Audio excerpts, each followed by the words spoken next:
Selamat datang di channel saya, Berkaskan. Cerita hari ini berjudul Suara dari Lantai Atas. Kisah ini dialami oleh Farhan, bukan nama yang sebenarnya.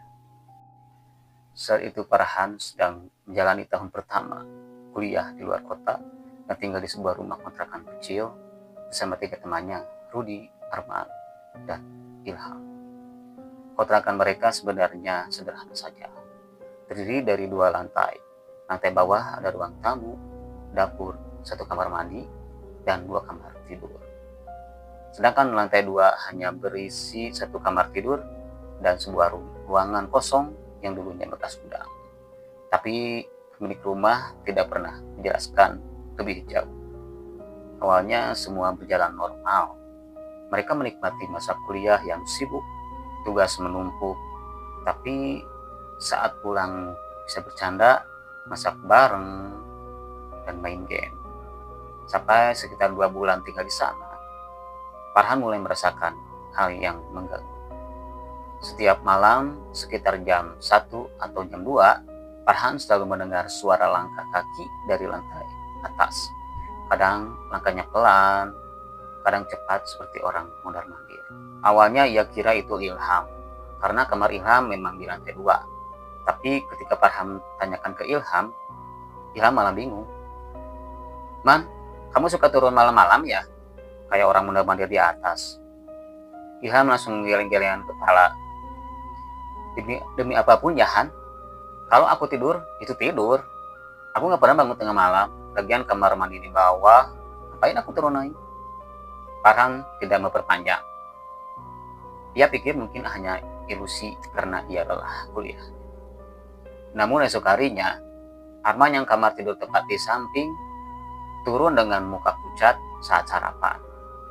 Ada yang naik turun tangga tadi malam. Sumpah, langkahnya jelas banget. Rudy yang sedang makan roti langsung berhenti. "Jangan bercanda lah, mana mungkin." Tapi Arman tetap bersikeras, dan Farhan akhirnya mengaku kalau ia pun mendengar hal yang sama. Sejak saat itu, mereka jadi makin sering merasakan hal yang janggal. Pintu kamar atas kadang terdengar seperti dibuka lalu ditutup perlahan. Kadang ada suara benda jatuh dari atas, padahal tidak ada satupun barang di ruangan gudang itu. Hingga suatu malam, kejadian paling jelas terjadi.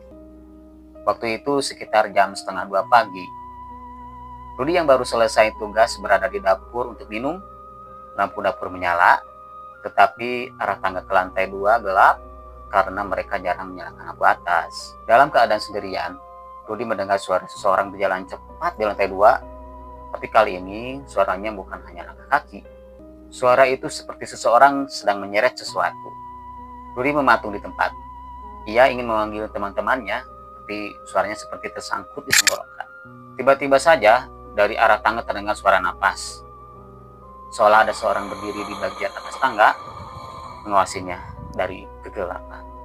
Rudy tidak berani melihat.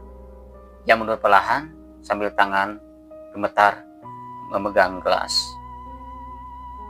Hingga akhirnya terdengar langkah itu turun beberapa anak tangga.